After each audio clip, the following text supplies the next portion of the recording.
Hello dear student, this is 9th standard Gujarati lesson 15. સો ટચનું સોનું.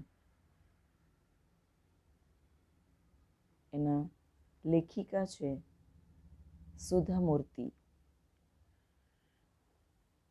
Please open your textbook, page 76. આપણા લેસનનું title છે સો ટચનું સોનું. Lesson ભણતા પહેલાં આપણે લેખિકાનો પરિચય કરીએ. ઘણા જ ફેમસ લેખિકા છે સુધા મૂર્તિ. એમનો ઇન્ટ્રોડક્શન જોઈએ. Page 76, first paragraph from introduction. કર્ણાટકના શીગાંવમાં તેમનો જન્મ થયો હતો. યુ કેન સી સુધા મૂર્તિ. કર્ણાટકના શીગાંવમાં તેમનો જન્મ થયો હતો. તેઓ ઇન્ફોસિસના સ્થાપક નારાયણ મૂર્તિના પત્ની છે. તેઓ કન્નડ અને અંગ્રેજી ભાષાના લેખિકા હોવા ઉપરાંત ઇન્ફોસિસ ફાઉન્ડેશનના ચેરપર્સન છે. તેમણે ઇલેક્ટ્રિકલ એન્જિનિયરિંગની ડિગ્રી ગોલ્ડ મેડલ સાથે મેળવી છે. ડોલર વહુ, મનની વાત, સંભારણાની સફર, મહાશ્વેતા, બોરસલ્લીની પાનખર તેમના સંસ્મરણાત્મક નિબંધના પુસ્તકો છે.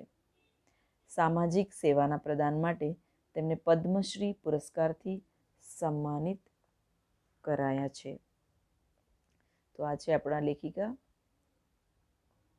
સુધા મૂર્તિ. ઇન્ફોસિસ આઈટી કંપની છે,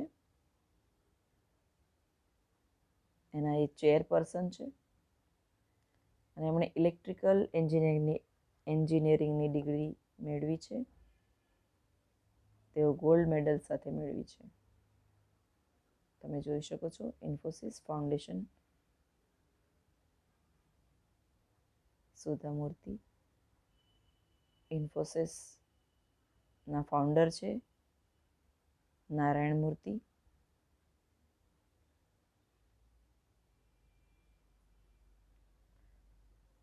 તો ચિલ્ડ્રન, આટલું ભણેલા ગણેલા લોકો આપણને શી પ્રેરણા આપે છે, એમની પાસેથી આપણે કઈ પ્રેરણા લઈએ એ આપણે જોઈએ. Late us go two first page, page 76. I am reading from introduction. અત્યાર સુધી આપણે જોયું લેખિકાનો પરિચય. હવે આપણે જોઈએ લેસનમાં શું છે. તો આ લેસન ચિલ્ડ્રન શિક્ષણનું મહત્ત્વ સમજાવતો પાઠ છે. એજ્યુકેશનનું ઇમ્પોર્ટન્સ સમજાવતું લેસન છે. શિક્ષણનું મહત્ત્વ સમજતી એક ગરીબ વિધવા મહેનત મજૂરી કરીને પોતાના દીકરાને ભણાવે છે. એક દિવસ એ દીકરો ઘણી બધી હોટેલનો માલિક બને છે. માતાના આગ્રહથી તે પોતાના વતનમાં શાળાઓ બનાવે છે, એટલે સ્કૂલ બનાવે છે. માતાને તે સોનાના દાગીના ઘડાવવા કહે છે, પરંતુ માતા તેને કહે છે, બેટા, 100 ટચનું સોનું તો ઘરેણું એક જ છે, ઇટ્સ અ ભણતર. એટલે ભણવાની પ્રેરણા આપતો આ પાઠ છે. એક ગરીબ વિધવા કુટુંબમાં. સી, લેખિકા ઇઝ સુધા મૂર્તિ and character of the lesson is કુટુંબમાં, વિધવા, વિડો, એટલે જેનો પતિ મરી ગયો હોય એવી સ્ત્રી. મહેનત મજૂરી કરે છે એકલી, સિંગલ હેન્ડેડ, પણ પોતાના દીકરા અય્યપ્પાને ભણાવે છે. મા કુટુંબમાં અને દીકરો અય્યપ્પા. જે દીકરો ભણતરથી આગળ વધી અનેક હોટલનો માલિક બને છે ને અંતે એ બધું પોતાના દીકરાને સોંપીને કુટુંબમાંના બોલ પર, એટલે કુટુંબમાં જે કહે છે, મા જે કહે છે એના કહેવા પર એ પોતાના વતન એટલે ગામમાં અનેક સ્કૂલ બનાવે છે. અય્યપ્પા પોતાની માતાને એક દિવસ કહે છે કે મા, યુ કેન અંડરલાઇન ચિલ્ડ્રન, આખું જીવન દુઃખ સહન કર્યા, તો હવે સોનાના જેટલા દાગીના ઘડાવવા હોય એટલે ઘડાવ. દાગીના એટલે ઓર્નામેન્ટ. ગોલ્ડના ઓર્નામેન્ટ્સ તારે જેટલા ઘડાવવા હોય એટલા ઘડાવો. ત્યારે કુટુંબમાં કહે છે કે બેટા 100 ટચનું સોનું તો એક જ છે, ભણતર. આમ આ વાર્તામાં ભણતરનું મહત્ત્વ રજૂ કર્યું છે. મૂળ અંગ્રેજીમાં લખાયેલું હતું આ, અને સંભારણાની સફરમાંથી લેવામાં આવ્યું છે. You can underline. So children, ભણવાનું ઇમ્પોર્ટન્સ, ભણી ગણીને આગળ વધવાનું. સો in this lesson showing importance of education, I hope you got it. The poor widow who knows the importance of learning works hard and educates her son. One day, her son becomes an owner of many hotels.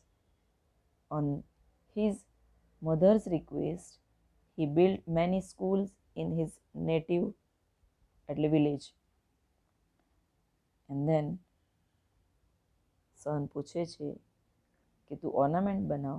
ત્યારે એ કહે છે, dear son, there is only one ornament of 24 carat gold. શુદ્ધ સોનું, 24 carat gold એટલે it's a education કહે છે. So આપણને આ લેસન ઇન્સ્પાયર કરે છે. Study more and more and more. Let us go to the lesson. ભારતમાં અતિથિ દેવો ભવની ભાવના ખરા અર્થમાં જોવી હોય તો ગામડાઓમાં જવું પડે. અતિથિ દેવો ભવ, ભગવાનના સાથે મહેમાનની તુલના કરી છે. મહેમાનો આપણા ઘરે આવે એટલે ભગવાન પધાર્યા એટલું આપણે એમને માન સન્માન આપવું જોઈએ. તો અતિથિ દેવો ભવની ભાવના એ ખરા અર્થમાં ભારતના ગામડાઓમાં જોવા મળે છે. આપણે પેજ 76 પર છે અને લેસન સ્ટાર્ટ થયું છે. જેમ ખોરડું વધારે ગરીબ એમ એ ભાવના વધારે મજબૂત. ખોરડું વધારે ગરીબ, ખોરડું એટલે ઘર, અને આ આપણી બોડી છે આખી, એ પણ એક ખોરડું છે. એમ એ ભાવના વધારે મજબૂત. ભારોભાર પ્રેમ અને આદર સત્કાર મળે. વળી ખરો આનંદ તો એ વાતનો હોય કે સામે આ સાચુકલા માનવીઓની કંઈ અપેક્ષા ન હોય. એટલે ગામડાના માણસો આપણી પાસે કોઈ અપેક્ષા નથી રાખતા. તમે એમના ઘરે જાઓ તો એ તમને બધું, ખેતી હશે તો ખેતીમાંથી આપશે, આંબાની વાડી હશે તો કેરી આપશે, આમ બધું તમને અનાજ, ફ્રૂટ, ખાવાનું બધું ભરપૂર પ્રેમથી આપશે, કંજૂસી કરશે નહીં. તો અતિથિ દેવોની ભાવના ખરા અર્થમાં ગામડામાં જોવા જેવી છે. સો લેખિકા એકવાર ગામડે જાય છે. ક્યાં જાય છે જોઈએ આપણે. એકવાર હું કનારા જિલ્લાના એક નાનકડા રૂપકડા ગામે શાળાના સમારંભમાં હાજરી આપવા ગઈ હતી. એટલે કોઈ સ્કૂલ ફંક્શનમાં એમને ગેસ્ટ, ચીફ ગેસ્ટ તરીકે બોલાવ્યા હશે, તો ત્યાં એ હાજરી આપવા ગયા હતા. ગામનું નામ છે કનારા જિલ્લા, અંડરલાઇન. અરબી સમુદ્રને કાંઠે આવેલો સાવ નાનું ગામ. અરબી સમુદ્રને કાંઠે આવેલું ગામ, સાવ ઠંડુ, એટલે એકદમ શાંતિ. ઠંડુ મીન્સ શાંતિ. કાળ જાણે થંભી ગયો હોય કે સમય જાણે ઊભો રહી ગયો હોય. ત્યારે ભગવાને ફુરસદે ઘડ્યું હોય એવું લીલુંછમ છેવાડાનું ગામ, એટલે છેલ્લું ગામ. અરબી સમુદ્ર, દરિયાકાંઠો. એક પણ હોટેલ નહીં. નાનકડી શાળાના જે મુખ્ય શિક્ષક હતા તે અપરિણિત હતા. તેઓ કોઈના ઘરે ભાડાના રૂમમાં રહેતા હતા.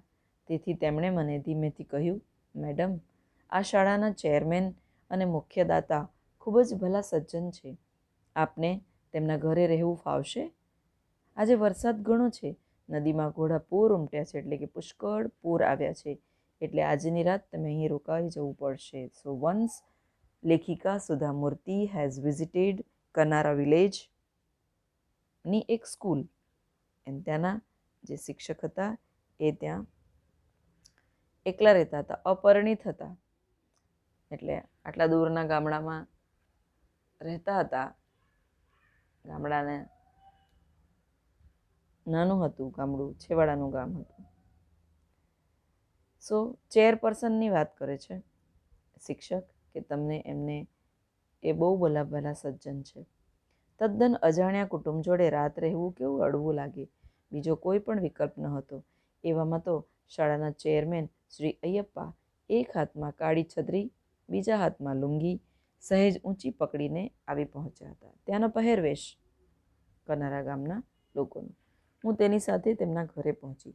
સો અય્યપ્પાએ બાંધેલી શાળા, એ શાળાના ચેરમેન, એ શાળાના શિક્ષકે એમને અય્યપ્પાની સાથે ઓળખાણ કરાવી અને એમના ઘરે એમને રોકાવાનું કહ્યું. રાતના બીજાના ઘરે રોકાવું કેવું લાગશે? અય્યપ્પાનું વ્યક્તિત્વ કાળી છત્રી, બીજા હાથમાં લુંગી ઊંચી પકડીને પહોંચ્યા. અય્યપ્પાનું ઘર ઘણું જ વિશાળ હતું, તદ્દન સાદું. ચિલ્ડ્રન યાદ રાખો કે અય્યપ્પાના ઘરે લેખિકા જાય છે. કોઈ ઠાઠ ભપકો નહીં. એક તરફ મોટો કોઠાર છે અને બીજી તરફ નારિયેળ વાડીમાં બધા શાકભાજી રોપ્યા છે. મેંગ્લોરી નળિયાની છત. નળિયા એટલે રૂફ. આપણા સ્કૂલમાં ઓલ્ડ ચર્ચના ઉપર જે નળિયા, એ રૂફ કહેવાય. અને ઘરની ફરસ લાલ ચટક રેડ ઓક્સાઇડની. વરસાદ એવો સાંબેલા ધાર પડતો કે પગની પાની પર પથરાની માફક ફોરા વાગતા હતા. ફોરા વરસે તો ઝીણા ઝીણા, રીમઝીમ વરસે વરસાદ તો ઝીણો ઝીણો, સાંબેલાની ધારની માફક. ચિલ્ડ્રન, સાંબેલું એક અનાજ ખાંડવાનું મોટું 3-4 ફૂટનું જાડું લાકડું અને એમાં લોખંડની નીચેથી રિંગ લગાવી હોય એવું હોય, એ સાંબેલું. દેગી મિરચની એડવર્ટાઇઝમાં આવે, તમે સાંબેલું જોઈ શકો. અમે ઘરમાં પ્રવેશ્યા કે તરત જ શ્રી અય્યપ્પાની પત્ની અમને સત્કારવા પહોંચ્યા, એટલે સ્વાગત કરવા પહોંચી ગયા. 60 વર્ષના ખૂબ જ ભાવુક ભદ્ર સન્નારી જણાયા, એટલે એકદમ ડિસિપ્લિન લેડી જણાયા. હાથમાં કોરો ટુવાલ આપીને તેમના મધુરા સ્મિતથી તેમણે મને પળભરમાં જ વશ કરી લીધા. ચિલ્ડ્રન, અહીંયા એક ઉલ્લેખ કર્યો છે કોરો ટુવાલ. કહેવાનો મતલબ કે વોશ કરેલો, કોઈએ યુઝ નહીં કરેલો એવો ટોવેલ એમણે એને આપ્યો. સો કોઈ આપણા ઘરે આવે તો આપણે આપણો યુઝ કરેલો ટોવેલ એમને આપવો જોઈએ નહીં.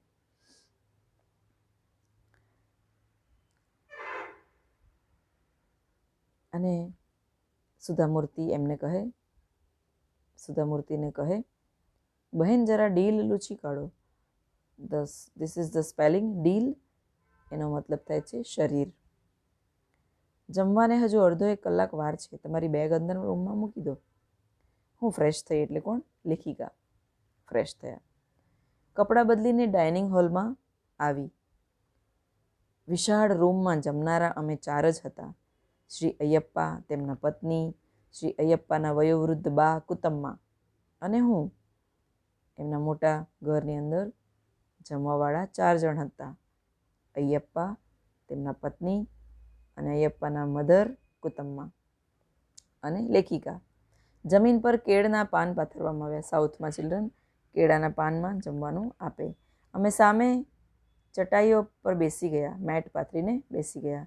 રસોઈઓ અમારા ભાણામાં એટલે કે ડીશમાં વારાફરતી બધા વ્યંજન એટલે ખાવાની આઈટમ.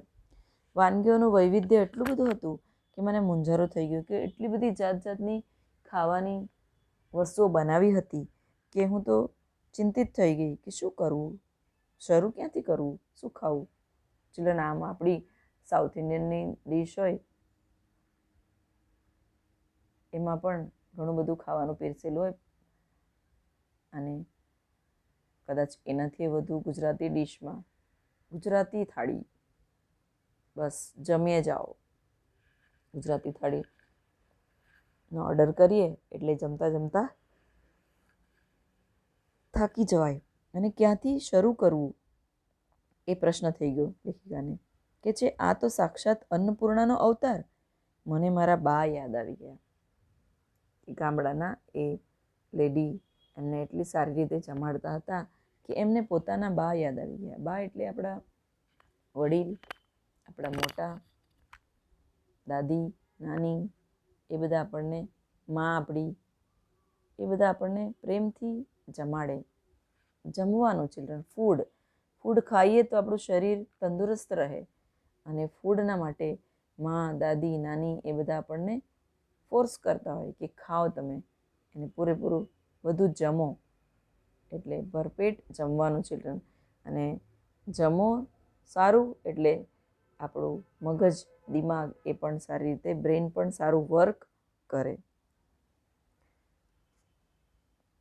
આના પછી આપણે આગળનું જે લેસન છે પેજ 77 ઓનવર્ડ્સ, એ આપણે બીજા વિડીયોમાં જોઈએ. તો આઈ હોપ કે તમને આટલું લેસન સમજાયું હશે. Thank you.